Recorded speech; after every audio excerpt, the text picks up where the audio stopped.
My wife and I work at the same marketing firm. Lucy is a customer ambassador. Don't ask what that is. I still don't know what her job is, other than making out with customers. I'm Mark, and I lead the IT team. Everything was going well for us.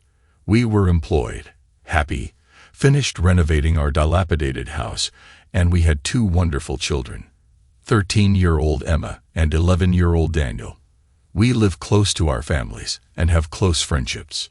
We are both over 30, and we suit each other, although, in terms of looks, she is 1.75 meters tall with long blonde hair and beautiful blue eyes.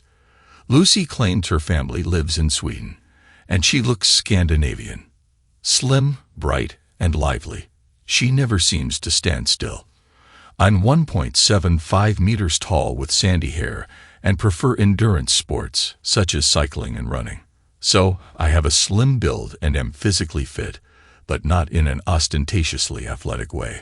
I was surprised when I was invited to a long weekend on a private island owned by one of our firm's clients, Jack Edwards. Our CEO explained that he and his wife, Margaret, were traveling along with several directors and their partners. Lucy was also invited as she was the client's main contact. It sounded like I was there to crunch the numbers. But hey, don't look a gift horse in the mouth. Jack explained that the client was very wealthy and could easily become our firm's largest client. We would leave early Friday morning and return on Monday on a private charter, and everything would be provided to us.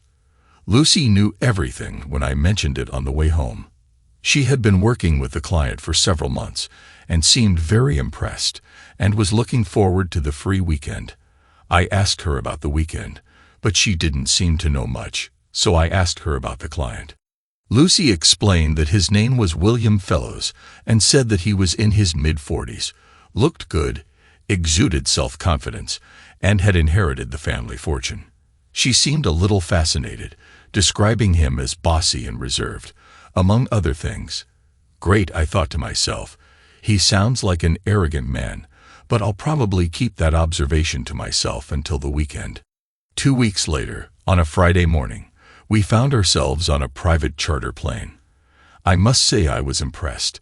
If the island was his, he must be absolutely well-equipped. I don't know exactly what I expected, but it seemed huge, maybe 5 miles long and a couple of miles wide judging by what we saw as we came into land. It looked like a 5-star resort, with the main buildings located behind the white sandy beach that formed a perfect crescent. Lucy was beside herself with delight, and the others were not far behind her. We were shown to our rooms and then went to lunch with our host on the veranda overlooking the bay. I wanted to hate him, but William seemed like a reasonable guy.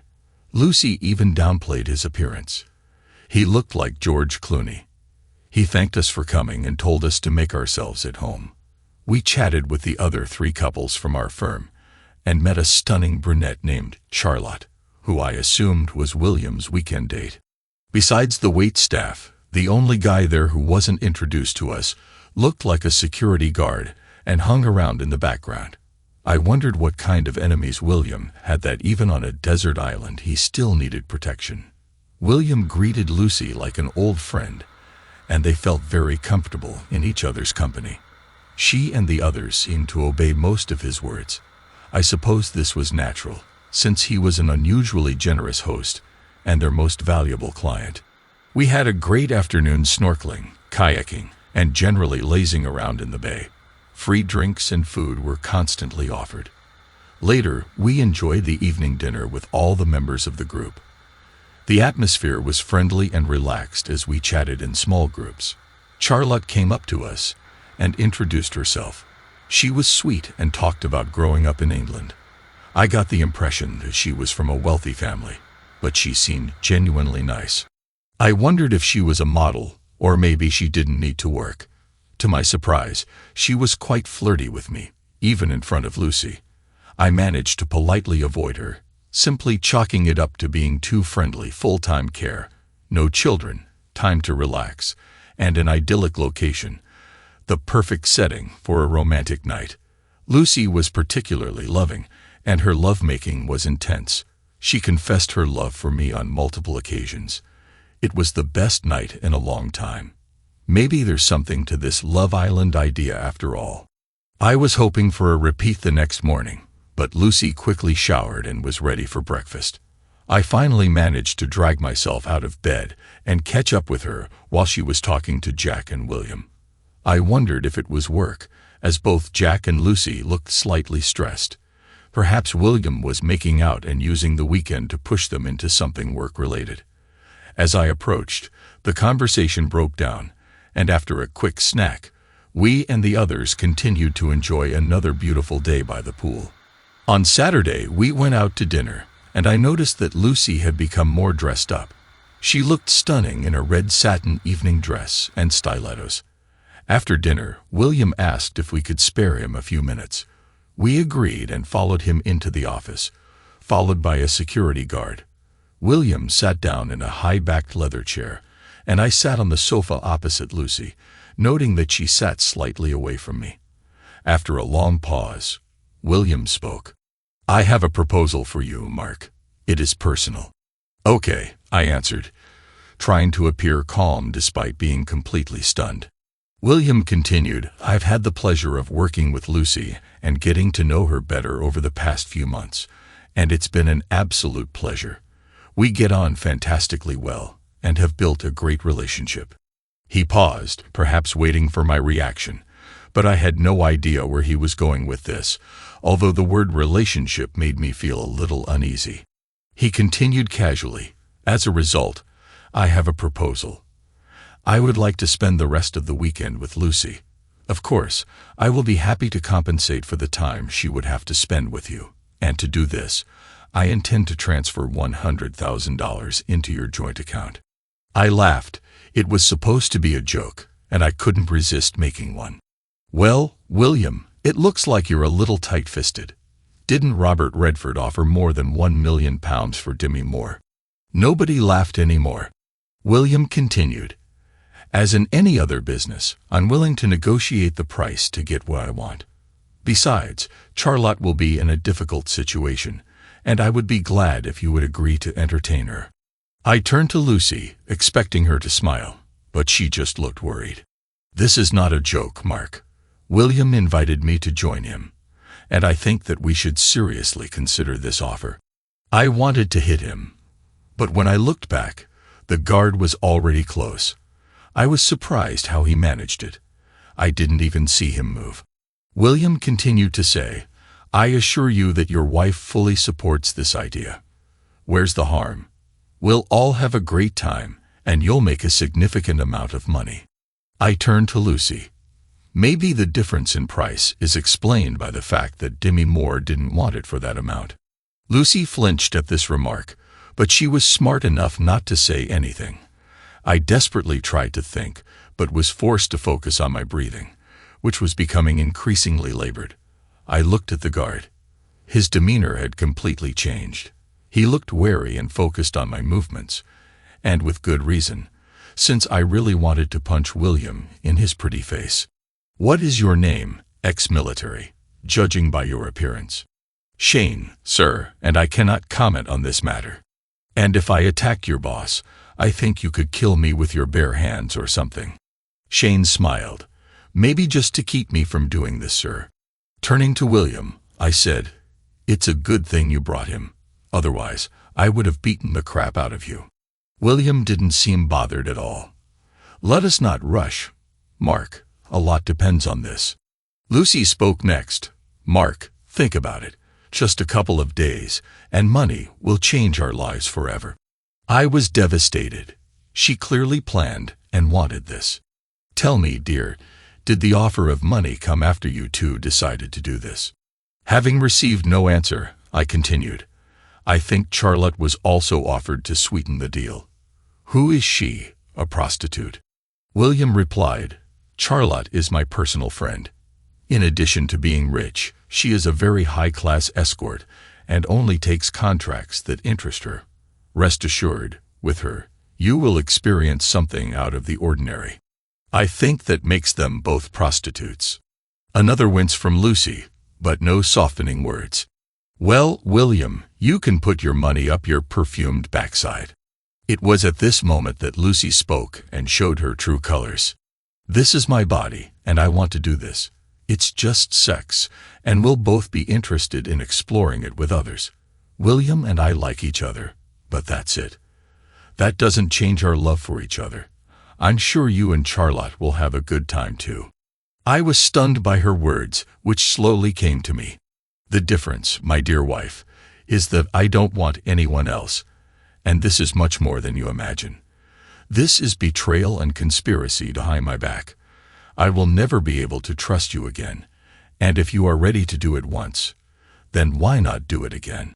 Lucy quickly replied, "You are overreacting. I told you about this, so it's not a conspiracy or a secret, and I'm absolutely truthful. This will happen, and then I will return, becoming completely yours. If you love me, you will only allow me this one thing. Think about what we can do with the money, holidays with the kids, everything. Don't you dare use our children as an excuse. We don't need money, and don't think I'll take you back. Your honesty will only work if we agree on something together, and the only person you agree on anything with is this pompous man. Money is just an excuse. You want and plan to do it. I think the money and Charlotte are just because you didn't think I'd agree. Well, you're right. Even with money, I still don't agree." Lucy continued, "You're right. I want to do this. I want to experience something different, something new, and I am attracted to William. But this should not hurt us. I don't want to change, and you think this is better. Have you already made your choice, even dressed up for it? Don't resist, baby. You won't like the consequences." "What do you mean?" I asked. "Well, you won't come out of this with good consequences if you fight this or go for a divorce. You will lose everything. Your home, children, even your job will be in jeopardy. And there is no need for this, so just accept it. Everything will be much easier. See you tomorrow, and remember, I love you, and only you." I needed to leave. Breathing was becoming a real problem, and if I stayed, I would lose it. I stood up, feeling unsteady, and staggered towards the door. I heard Lucy calling my name, but I kept walking. As I was crossing the hall, Charlotte came up to me and hugged me, saying that everything would be fine.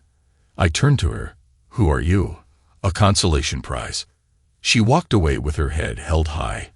I kept walking and eventually got outside and walked halfway across the yard, but I didn't feel very good. I heard footsteps behind me and was disappointed to see that it was Shane and not Lucy. "Listen, Shane, you just need to back off," I said. "I would love to, but I need to make sure you don't do anything stupid. For example, do you have any ideas?" "Because I don't have any," Shane replied. "Mark, you don't look too good. Just sit against the wall, pull your knees up, and focus on taking long, slow breaths," Shane suggested. After a few minutes, I calmed down. "Thank you. I probably don't know what it was, possibly an anxiety or panic attack," I said. Shane replied, "You were quite pale, but now you look more pink. Speaking of stupid ideas, is there a way to get out of this hole?" I asked. Shane replied seriously, "You can't get off this island today. There are no boats. The plane and pilot left for another charter. You might be able to radio for help, but a cheating wife is hardly an emergency. I'm glad you think she's unfaithful. She doesn't seem to understand that, and I'm already starting to doubt myself. What should I do?"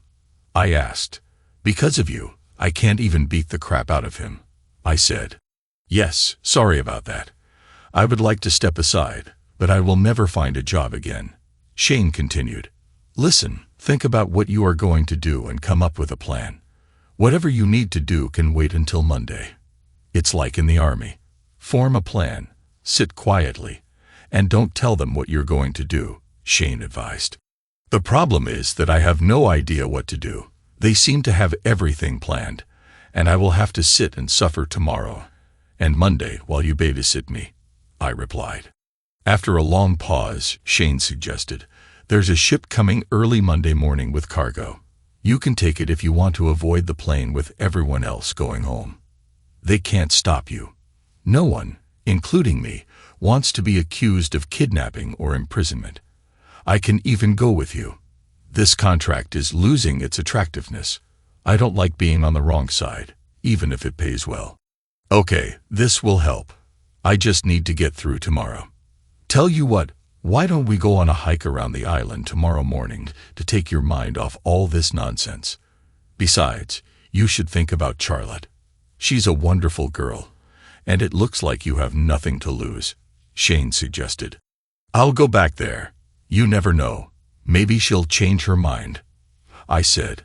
She, of course, did not change her mind, but surprisingly, I fell asleep. I think from fatigue. The next morning, I changed into my gym clothes and hurried down the stairs, hoping to avoid everyone and go on my date with Shane. Unfortunately, as soon as I entered the dining room, silence reigned there. I looked for something quick to eat and grabbed some fruit. The noise of conversations was heard. I heard comments about everything being fine. No big deal. She will come back.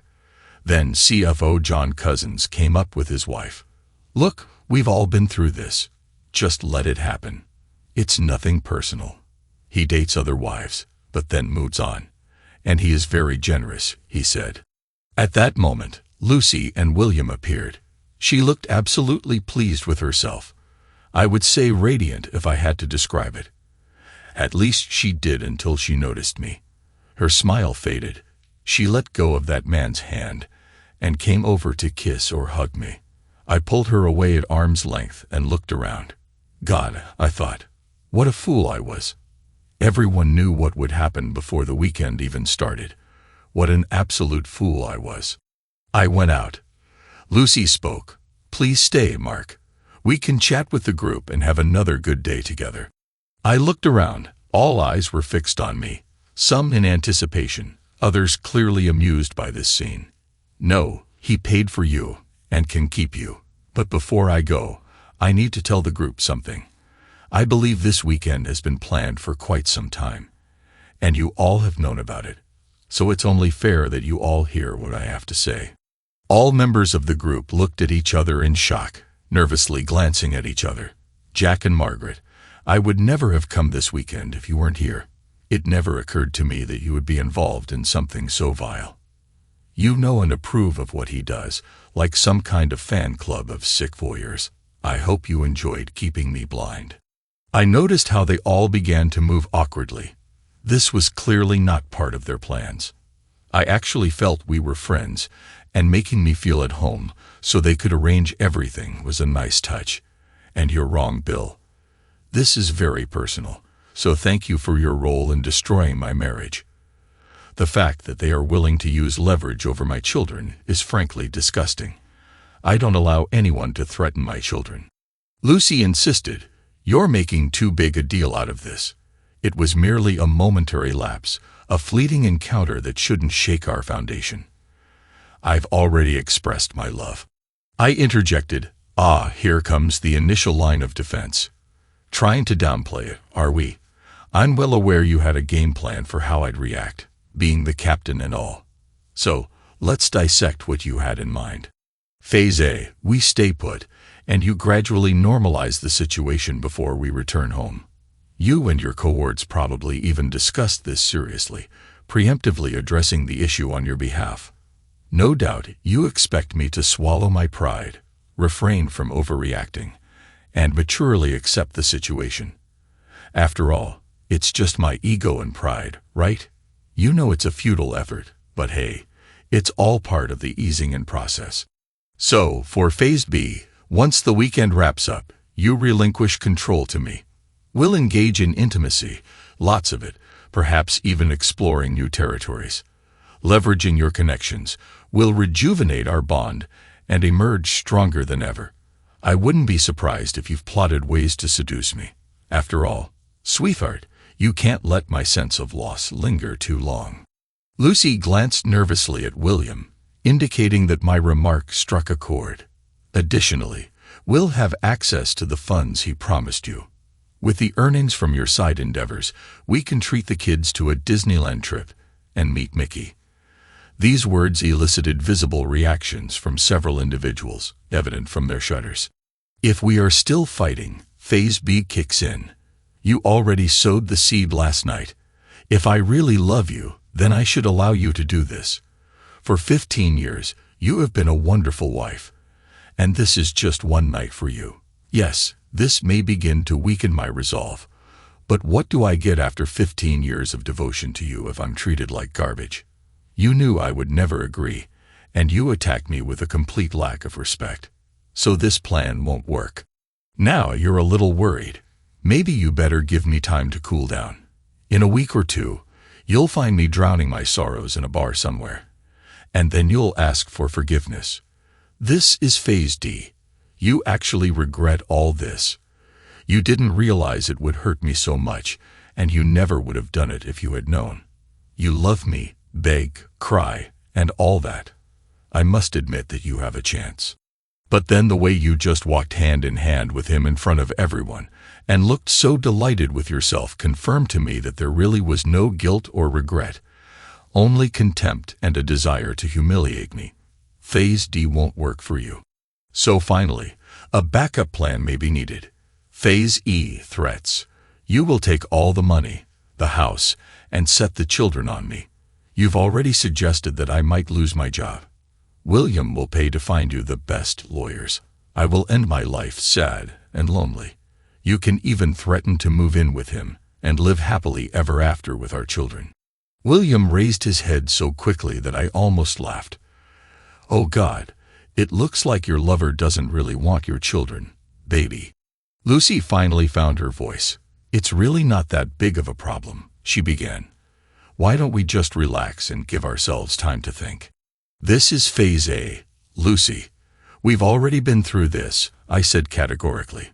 So why don't we save everyone time and move on to the final result? This is what I was thinking about last night, and my conclusion is that everyone, including the children, would be better off if we divorced. This is much healthier than living in an unhappy home. At the end of the day, you can't be happy if you're doing this crap, and I'm certainly not happy. You can try to stop me from seeing my kids, but you know I'm a good father, and that's good for them. And they're old enough to understand. I doubt your family and friends will support you after they find out what you did. I don't care about money. It's always been you. Everyone sat in shocked silence, eyes wide as goldfish. Do any of you have any more tips? Did I miss anything? No, I don't think so. Oh, and one more thing. Jack, you can shove your job up your rear. But I'll see you in court for a forced dismissal case. My job depends on the client having my wife. It seems that this is simply the reason.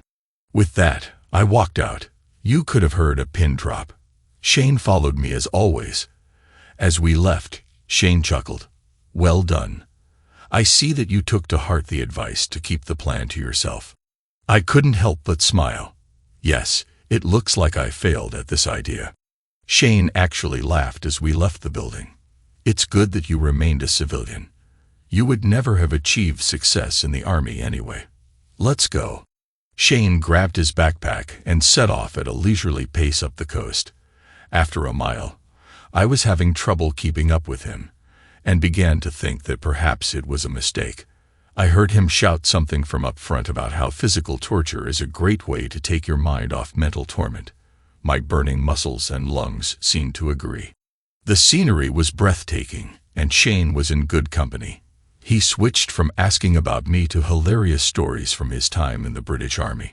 We spent several hours circling the northern part of the island, climbing along the coast. We headed to a high point in the center. I was barely out of breath when Shane suggested we jog back, since it's all downhill.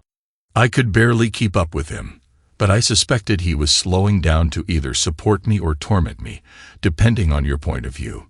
We returned at noon. I was panting and exhausted, telling Shane that until today I thought I was in shape. He was hardly out of breath, but was kind enough to say that I was pretty fit, and that it wouldn't make me feel too bad since he was a physical education instructor in the Army. I staggered to my room. Lucy was not there, and I wondered if my wife was earning an extra fee. I showered and finding myself very hungry, headed to the dining room to find some food, but was again disappointed to find William and Lucy there. Shane was also there, hanging out in the background, and I wondered how he managed it. He looked fresh as a daisy and fully dressed in a suit. William began to speak with his usual airy confidence. "Mark, my dear friend, I feel that we started on the wrong side, and I want to apologize. I've never had problems like this with my relationships before, and I certainly don't want to jeopardize your marriage." "It's too late. You've already done it," I replied. "I want to withdraw my request to spend this evening with your wife and increase the compensation." With these words, William handed me a piece of paper. I opened it and saw a check for $250,000. I stared at Lucy, who looked like she was crying, and I couldn't help myself. "You must have been pretty good to earn that much, baby." Lucy's eyes flashed with anger. "That's not the point. We made a terrible mistake, and we're trying to correct it." William was the perfect gentleman and was genuinely concerned about how you reacted. I laughed at this statement. "What is your idea of an ideal gentleman? Did he say thank you after he finished having sex with you?" "There's no need to joke, Mark. This is just a miscalculation on our part. We miscalculated your reaction to what was happening. It was a once-in-a-lifetime experience for both of us. You should be grateful to Lucy for making the sacrifice to offer you and your children a better life." "Just a miscalculation? I doubt it. I made it clear what I thought about your plan, but you both went ahead anyway. You could have stopped everything at any moment, but decided to stop only after you had your share of pleasure. Well, you calculated this little maneuver too." With this, I tore up the check. "I just saved you from becoming a hypocrite. There's only the cheating part left, but I don't think I can fix that this time." Her tears started immediately. I turned to Fellows. "Why are you doing this? Control or the thrill of having someone else's wife? Either way, it makes you a very sad person. Lord, how old are you? 48 years old, and you act like a child stealing toys just because you can. Don't you have anything more meaningful to focus on?" William laughed in response. "I run an international corporation and give millions to charity. I have something to focus on. According to the research I did last night, you inherited this corporation, and under your management, it is shrinking. When it comes to charities, attending galas, dinners, and fundraisers must be difficult. When was the last time you did something yourself, got your hands dirty, and actually helped another person? I doubt you have it in you. You're so self-absorbed and too busy playing games with people's lives. Judging by the way you planned this weekend for everyone to know, you must be turned on by humiliating others. Sorry, Lucy, but it wasn't just because he wanted you. He wants every board member's wife. So you're one of many. Why don't you, William, try to grow up, have a real relationship with someone, put some of your wealth to good use, and stop being a complete idiot?" For the first time, I saw him stumble over his words and look unsure of himself. I continued, "Shane, you better get that man out of my sight before I take a chance on you." I saw Shane hide a small smile before saying to Fellows, "I think it's time for us to leave, sir, before your safety becomes an issue."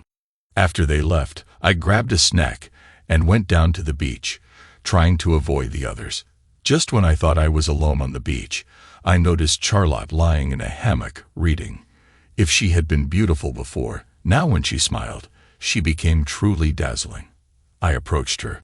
"Sorry about last night." Before I could continue, she replied, "There is no need for this. I was sure that you would accept the offer. If I had known, I would never have approached you. Your reaction is completely understandable, and your speech at breakfast was absolutely wonderful. I couldn't agree more." When you left, Lucy burst into tears, and I've never seen William look so embarrassed. I loved every minute. "Oh, I'm sorry. I shouldn't have said that considering what you're dealing with," I answered. "Thank you. Good. I'm even glad that something is starting to become clearer. I'm already tired of being told that this is nonsense. You see, William has no idea what to do with you. He had never been rejected before and was not used to dealing with morals. "Has he already offered you more money?" "Yes, just before I came down. $250,000. Fool. I told him not to do it, but he's used to paying enough until he gets what he wants. He will pay for this both in business and personally." Charlotte was easy to talk to, and she listened intently as I talked about my marriage and children. She was clearly intelligent and highly educated. She expressed surprise that Lucy would do this while in a seemingly happy marriage, suggesting that there had been some kind of unhappiness or open marriage arrangement between us. I thought about it. No, it's just an unexpected ambush. She seems to be completely fascinated by this guy. He can have that effect on a woman. It's all very charming. But the river isn't that deep, if you know what I mean. We talked some more, and I felt a little better. "I think you really love her. Your reaction to the proposals and at breakfast must be breaking your heart," she said. I shrugged. "I'm sorry that I took part in this. It's not your fault. I just need to survive one more night, and then maybe I can escape." She smiled again, and it was starting to distract. "Well, maybe I can help with this." Everyone was surprised when I came to dinner. Lucy no longer sat next to William. Dinner was quite normal, although I ignored Lucy's attempts at small talk. When Lucy asked if I wanted to go to bed early, I smiled pleasantly and said I had other plans. She looked embarrassed, and this embarrassment increased when Charlotte came around the table and hugged me as I stood up. We left the hall together. We walked down to the cabins on the beach. The original plan was to just leave together and give Lucy a taste of her own medicine, but Charlotte felt good in my arms. Very good. And when we kissed, at least some of the disappointment of the last 24 hours disappeared. I thought about keeping my morals, my sense of right and wrong. But then I looked at her. I guess Lucy wanted me to be more flexible, and as far as I'm concerned, our marriage vows have already been broken by Lucy. I had an outstanding night with Charlotte. It wasn't just her beauty. She had a serene sexiness. Every move seemed so precise and perfectly timed. She truly was a master of her craft. Surprising myself, I didn't think about Lucy and didn't feel guilty. The painful memory of Lucy with William easily eliminated any hint of remorse. I had a good time. Boat, taxi to the airport, and then the usual flight home. I picked up the kids and made arrangements for their weekend as best I could. I made up a vague story about how their mother and I had had a fight, but that we would work things out, and was just suggesting dinner when Lucy came into the house dragging our heavy suitcase. The children ran upstairs to get ready, shouting, "Hi, Mom." Lucy smiled. "Dinner is a good idea. If you give me a few minutes, I'll get ready." "I'd rather you didn't do that, Lucy. Like you said, I don't know how much time I'll have with them. So I'd rather we go alone." "Lucy." When I met William, I immediately felt a connection. He seemed so dashing, confident, strong, charming, almost like old movie characters. It was strange that later, in Mark's presence, he was neither of them. Flirting led to lunch and then dinner. It was exciting. I felt dizzy from it.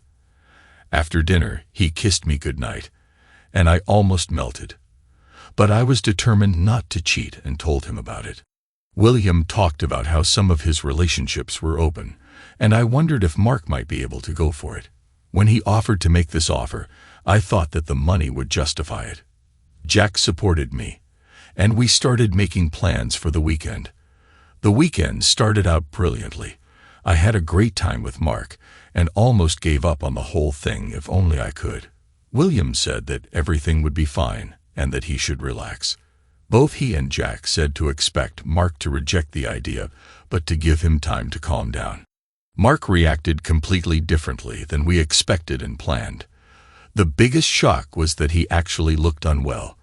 I wanted to run after him, but William assured me that everything would be fine. He asked Charlotte to meet him, so when he didn't return, I thought he was staying with her. I was relieved, and after months of waiting, I was desperate to spend time with William.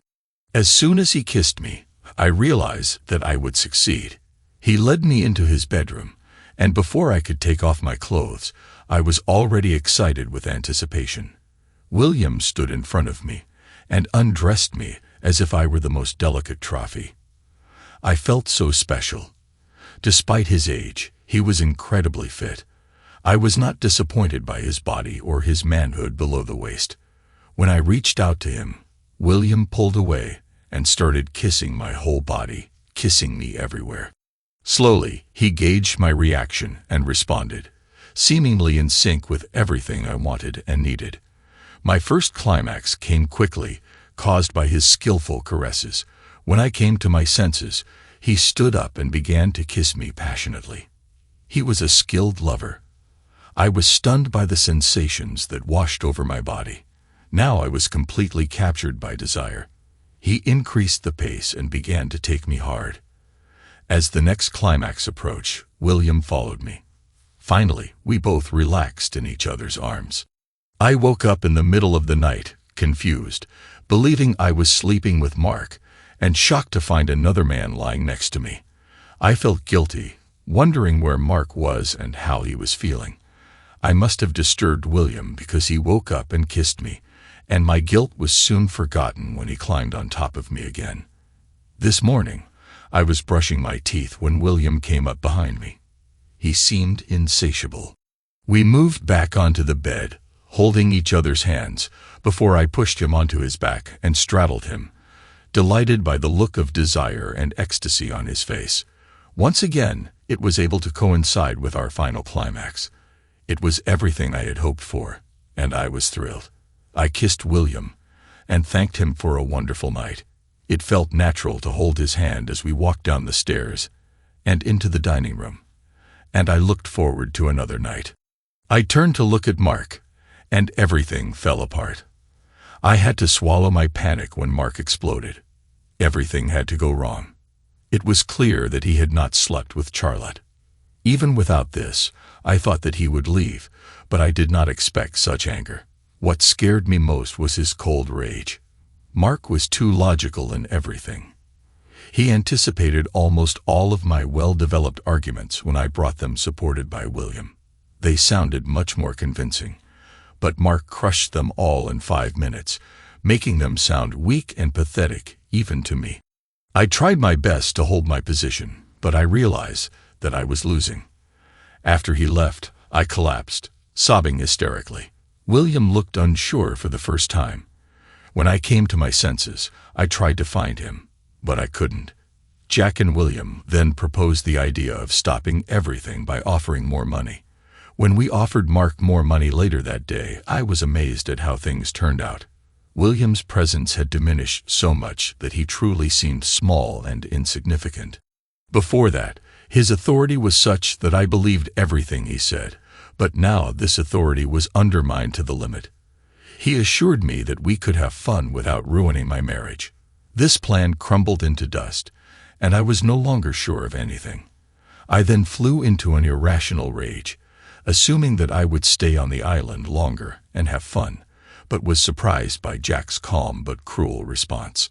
"Don't be so darn stupid, Lucy. If you want to have even the slightest chance of saving your marriage, ask for forgiveness. You better be honest and serious in what you say. He doesn't seem like a man who's willing to change his mind." Personally, I can't argue with anything he said at breakfast. I was even more shocked when Jack told William that they would never have the same things again. He continued by saying that Mark was a decent guy and didn't deserve any of the trouble we caused, and William should take his advice and think about growing up. I was amazed that Mark was present at the evening dinner. I tried to talk to him, but he simply ignored me. When he left with Charlotte, I was devastated. I was going to run after him. But what could I say, because I basically told him to do it and spent most of the trip justifying meaningless sex. I felt angry and betrayed, and then I remembered that I had done this and more with Mark. But what made it worse was that it was all pre-planned and so public. I think I deserve it, at least. It might help us stay together if we both cheat. The plane ride back without Mark made me realize how much trouble my marriage was in because he had managed to find a way to leave the island before us. I never really talked to him properly after that incident. The realization of my actions began to become apparent, and waves of guilt washed over me. I reminded myself about money. Who in their right mind would refuse such an amount? My constant tears turned into full-blown sobs bordering on hysteria, which I could not control. Jack and Margaret became increasingly concerned about my well-being. When I got home, Mark was there, but he didn't want me to have dinner with him and the kids. I almost managed to hold out until they left, and then I burst into tears again. Exclusion from the meal seemed to me an ominous prelude to my future life. When I came to my senses, I desperately tried to think of what to say when Mark returned. The problem was that everything sounded like what he had already said, and I was embarrassed to ask my mother or friends for advice. When we finally got home, the kids went straight to their bedrooms as usual, burying their heads in video games and phones. I stood and looked at Lucy in the kitchen. She seemed completely unfamiliar to me. She almost whispered, "Can we talk? I mean, properly." I shrugged, thinking that we should figure this out eventually, so why drag it out? "I'm sorry, Mark. I promise you that it was just one time, and I will be yours, and as faithful as before the weekend. I did it for the money. It could be life-changing for us as a family. I did it for us. You did it for yourself. We were fine, and money wasn't a problem. You couldn't wait to jump into his bed. You must have been in for a fancy dinner and sex overall. Everyone had a good time. You were overreacting. It shouldn't mean anything. You really should skip phase A, Lucy. You know it. This wasn't casual sex. It was a planned betrayal. Arrogant, selfish, all those traits that I hate. And now, I hate you very much. So you did the same thing to that?" "No, I didn't. I took revenge because nothing seems to reach you. You couldn't pull your head out of your selfishness to see how it affected me. I would never have thought about this if I had a faithful wife, and I hope it hurts. Really hurts, so you might have some idea of what I feel. Only, I didn't plan this in advance, and with the knowledge of everyone else, making myself look like a complete idiot. Speaking of which, how long did your secret plan take, and was this your first time with him?" Her eyes widened at this, but then she seemed to realize that this was a sincere and reasonable question. "It was the first time we had dinner, and I knew that he liked me. I think Jack and Margaret were feeling me out, asking if I was interested. The four of us were having dinner, and for the first time in my marriage, I found myself aroused by another man. His confidence was intoxicating. I knew it was wrong, and I resisted with all my might, and managed not to have an affair. Then William suggested the idea of asking you about opening up our relationship and what you thought about changing. We talked about this briefly one evening, but it was clear that you would not agree to this. Then he came up with the idea for this proposal, and I thought that the money would make it all worth it for you. We were nervous as the trip got closer, and he suggested inviting Charlotte to ensure that you would agree. I didn't like the idea, but by then, I just wanted it to happen. I thought that even if you didn't entirely approve of this, we would recover. Then you so effectively destroyed all these ideas at breakfast, and I began to realize the consequences of what I had done. Was it worth it? No, of course not. I was so carried away by him and listened to what he said. I never meant to hurt you. Oh, then straight to phase D, unintentional pain. You were enjoying this. It was clear enough from the way you were flying around during breakfast. Now you're just telling me what I need to hear. Sorry, the honest answer is yes, I liked it. He was good. It's not bigger or better, it's just different. It was exciting, new exciting, and I was fascinated by it. He is very experienced and knows what he is doing. But this was the only time. Please don't abandon us and break up our family because of a one-time incident. I found myself smiling wryly. It's funny, but that's exactly how I would describe what you've already done. Destroyed our family because of a one-time act. It's all on you, not me. You're right. It's all my fault. I'm so sorry. I love you with all my heart. Well, not with all your heart. You gave part of it to him. And even if you claim that you didn't, your love still wasn't enough to keep me faithful. How can I trust you again? I was so trusting because it never occurred to me that you were capable of what you did. I think I don't really know you. I can hardly bring myself to look at you, let alone pretend this didn't happen." Lucy recoiled in shock. "You can't say that you love me. I know I never thought that I could lose you." "I agree. You only thought about yourself and your selfishness, not about me and the children. But sometimes love is not enough." I tried to calm down and move away from gaining points in the argument and anger. After a long pause, I continued, "Listen, Lucy, even if we stay together and just forget about it, as you suggest, we will never be the same. You destroyed the trust and bond of care we have for each other. You remember that more than anything in the world, we cared about each other and the children. We didn't let anyone else get hurt. I never expected that you could hurt me, Mark. I love you. I made a huge mistake, and I'm ready to do anything to get it back. This cannot mean that we will get divorced to get your way. You tore my heart and threatened me. You don't do that to someone you really love." Lucy stared in silence, stunned, not knowing what else to say. "We need to talk about the children. I think that children are better off in separated families than in dysfunctional ones, so from this point of view, the best option is divorce. I agree that you will win custody, but don't try to stop me from seeing them. It will be better for you too. They are listening to me. You are not very good at setting boundaries." I frowned at the irony of that comment, "and they are already testing you. It will be better for you, and for them, if I remain in their lives." Lucy shrugged seriously. "Lucy, no matter what happens, don't stop me from seeing her children. Don't alienate me. I am not a bad guy. I treat them well and love them to bits. You haven't seen how angry I am yet. I will fight you to the end, spend all our money on lawyers, and we will destroy each other in the process." I warned her.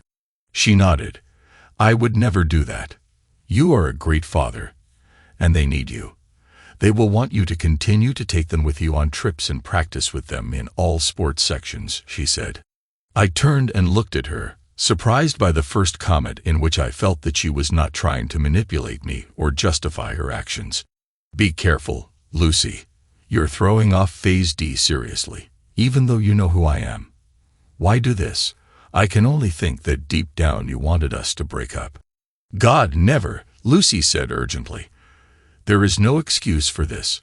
I became selfish, convinced myself that I could get something more. It seemed to me that somehow I could hold you. Why didn't you stop me that evening and just leave?" I couldn't breathe and had to leave. Then it didn't seem to matter much anymore. The fact that you wanted another guy by any means necessary meant that I had already lost you. This conversation killed us long before you reached his bed. Perhaps it was all over when you first started planning everything. You spent weeks talking to him and preparing. Letting you go and not forcing you to stop makes it easier to end everything.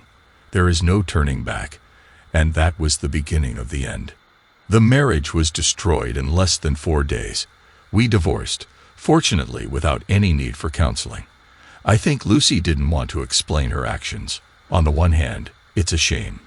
I was hoping someone qualified could show how wrong she was.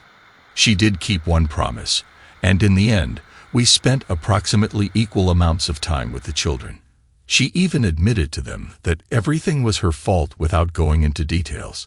They were old enough to understand and often decided for themselves where to stay. They were at that age when parents became famous taxi drivers and loan sharks. I'm biased, but I think they are great kids and handled the breakup very well. Children can be surprisingly resilient. Under the terms of the divorce, Lucy could keep our house until the children were of age and then sell or buy it, but I still wanted this for the children, and it allowed them to attend the same school. Fortunately, the right decision paid off. By the time the children went to college, real estate prices had skyrocketed.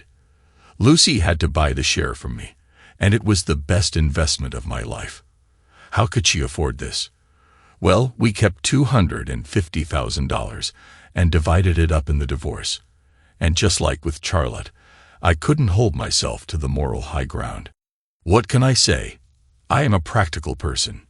Either way, it seemed like a small price to pay compared to the cost of marriage and what was once a happy life. I quit my job, was given a payout to avoid the embarrassment of an employment tribunal, and started my own web design business. Lucy kept trying to get us back together, but I just wasn't interested. So, was it the right decision to end the relationship? It was messy, and there were certainly no winners, but the initial threats and consequences did not materialize. I wasn't going to forget or forgive that night, and there's something important about looking at yourself in the mirror and liking whoever you see there. Thanks to everyone who took the time to listen to today's stories. If you enjoyed it, please consider liking and subscribing if you haven't already. Feel free to share your thoughts on the events in the comments below. Take care.